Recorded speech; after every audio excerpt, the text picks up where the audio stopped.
कक्षा 9वीं तथा 10वीं में पढ़ने वाले प्रतिभावान विद्यार्थियों, सुप्रभात। विद्यार्थियों, पढ़ने के साथ साथ पाठ्येतर गतिविधियों में भी भाग लेने का अवसर यदि मिल जाए तो शिक्षा में गुणवत्ता के और अवसर बढ़ जाते हैं। हम बात कर रहे हैं विद्यार्थियों CCLE एक्टिविटी की। सभी विद्यालयों में कक्षा 9वीं तथा 10वीं में पढ़ने वाले विद्यार्थियों के लिए CCLE गतिविधियों में भाग लेने को अनिवार्य किया गया है। ये वो गतिविधियां हैं जो हमको राष्ट्रीय शिक्षा नीति 2020 के कौशल सिखाती है। राष्ट्रीय शिक्षा नीति 2020 में लेखन कौशल की बात की गई है, संप्रेषण कला की बात की गई है, रीडिंग, राइटिंग, भाव प्रस्तुतिकरण, भाषण देने की कला, ड्राइंग, पेंटिंग, नृत्य कला आदि अनेक कौशल को सीखने की अपेक्षा विद्यार्थियों से की गई है। उसके लिए विद्यालयों में प्रति शनिवार को बाल सभा के आयोजन किए जाने हैं और उन बाल सभाओं के माध्यम से विद्यार्थियों को इन समस्त कौशलों को जानने का अवसर है। विद्यार्थियों, जुलाई माह में हमें CCLE के अंतर्गत एक महत्वपूर्ण गतिविधि में भाग लेना है और उसका नाम है निबंध लेखन। आइए जान लेते हैं विद्यार्थियों, निबंध लेखन को किस प्रकार से हमको भाग लेना है और किन किन बातों का ध्यान रखना है और कौन कौन से विषय हैं। विद्यार्थियों, हम बात कर रहे हैं जुलाई माह के प्रथम शनिवार की, और इस शनिवार को निबंध लेखन में आपको भाग लेना है। आप एक कॉपी बना लीजिए और उस कॉपी में निबंध को लिखिए। ये कॉपी आपकी निरंतर पूरे वर्ष भर चलती रहेगी और ये आपका रिकॉर्ड होगा। इसके आधार पर आपको 20% अंकों का वेटेज भी वार्षिक परीक्षा के परिणाम में मिलेगा। इस निबंध लेखन में जो विषय निर्धारित किए गए हैं उनमें है स्वास्थ्य, खेल, योग, आहार, स्वस्थ दिनचर्या, वृक्षारोपण, शैक्षिक भ्रमण, स्वच्छता, ट्रैफिक के नियम, न्यूज़पेपर रीडिंग हैबिट। सबल भारत के अंतर्गत इन विषयों पर आपको निबंध लिखना है। विद्यार्थियों, निबंध लिखना भी एक कला है। निबंध के कुछ पार्ट्स होते हैं, कुछ भाग होते हैं। जब उन भागों में हम निबंध को लिखते हैं तो हमें अच्छे अंक प्राप्त होते हैं।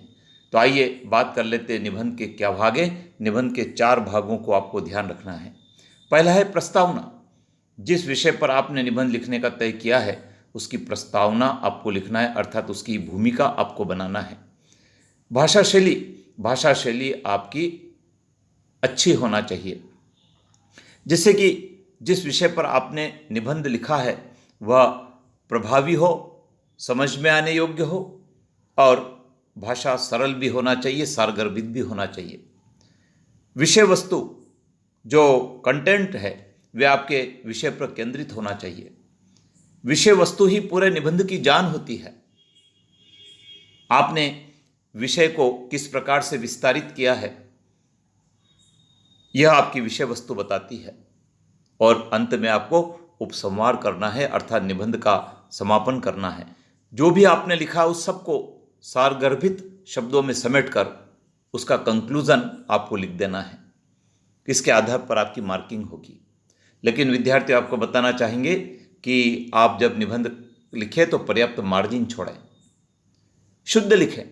यदि आप वर्तनी संबंधी त्रुटियां करते हैं, अशुद्ध लिखते हैं, काटपीट करते हैं, ओवर राइटिंग करते हैं, तो आपके उतने नंबर नहीं मिल पाते जितने मिलने चाहिए। शब्द सीमा का भी आपको ध्यान लगाना है।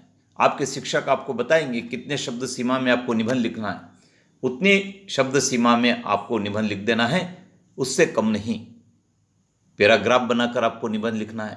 छोटे छोटे पैराग्राफ बनाने से जांचने वाले पर अच्छा प्रभाव पड़ता है, आपकी प्रस्तुतिकरण जो है वो प्रभावी हो जाती है। अंडरलाइन करें।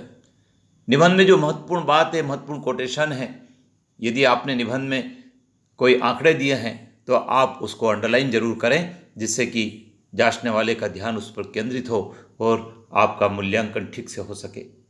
विद्यार्थियों, निबंध के 20 अंक निर्धारित है। 20 अंक में से आपका मूल्यांकन होगा। आपसे अपेक्षा रहेगी कि आप सभी विषय तैयार करें, सभी विषय जीवन से जुड़े हुए हैं, सरल हैं। स्वास्थ्य से संबंधित बात हमको लिखना है।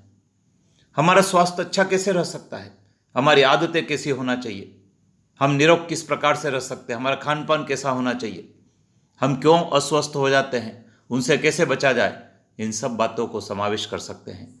खेल का जीवन में बड़ा महत्व है। आपका कोई प्रिय खेल है तो उसके बारे में आप लिख सकते हैं। खेल खेलने से क्या लाभ है उसको आप बता सकते हैं। योग का तो बहुत अधिक महत्व है। अभी हमने योग किया भी है, प्रतिदिन करते भी हैं। हमको कितने प्रकार के योग होते हैं, उनके क्या लाभ होते हैं, उनको करते समय किन बातों को ध्यान में रखना चाहिए, लिख सकते हैं। हमारा आहार कैसा होना चाहिए, संतुलित होना चाहिए, उसमें सभी विटामिन्स का समावेश हो जाए, हम ताज़ा भोजन करें, उसके क्या लाभ हैं, किस प्रकार से चबा चबा कर हमको भोजन करना चाहिए, इन सब बातों को हमको लिख देना है। स्वस्थ दिनचर्या हमारी कैसे हो, हम प्रातः काल से लगाकर सोने तक की हमारी कैसी दिनचर्या होनी चाहिए, उसके बारे में हमको लिखना है। और वृक्षारोपण के बारे में तो आप सब जानते हैं। वृक्षारोपण करने से क्या लाभ है, किस प्रकार से करना चाहिए, किस प्रकार पेड़ पौधों की देखभाल करना चाहिए। शैक्षिक भ्रमण हमें सिखाता है, हमें अनुभव दिलाता है, वहाँ के रहन सहन, वहाँ की रीति रिवाज, वहाँ का पहनावा, वहाँ का व्यापार व्यवसाय, इन सब के बारे में हमको शैक्षणिक भ्रमण में जानने को मिलता है। स्वच्छता का जीवन में बड़ा महत्व है। हम स्वच्छ रहेंगे तो स्वस्थ रहेंगे, और जब हम स्वस्थ रहेंगे तो हमारा मन मस्तिष्क स्वस्थ रहेगा, और हम जो भी लक्ष्य तय करते हैं उसमें हम सफल भी होंगे। ट्रैफिक के नियम हमको मालूम होना चाहिए। दुर्घटनाएं बहुत होती, उससे हम बच सकते हैं, दूसरों को भी बचा सकते हैं। न्यूज़पेपर रीडिंग हैबिट, प्रत्येक विद्यार्थी को समाचार पत्र पढ़ने की आदत होना चाहिए। समाचार पत्र पढ़ने से क्या लाभ है, कौन कौन से समाचार पत्र कहाँ से प्रकाशित होते हैं, समाचार पत्र में किन किन विषयों का समावेश होता है, समाचार का स्वरूप कैसा होता है, किस प्रकार से समाचार को लिखा जाता है, इन सब बातों के बारे में हमको समाचार पत्रों को पढ़ने से लाभ होते। तो इन सब विषयों को विद्यार्थी आप लिख सकते हैं। प्रयास करें, आपको निबंध लेखन में भाग लेना है और आपको 20 में से 20 अंक जुटाना है। विद्यार्थियों, आपको वीडियो कैसा लगा कमेंट्स बॉक्स में लिखें, और चैनल पर आप बने रहें। यदि आपने सब्सक्राइब नहीं किया है तो कर लीजिए, क्योंकि CCLE की सभी गतिविधियों को जानने का अवसर आपको इस चैनल पर मिलने वाला है।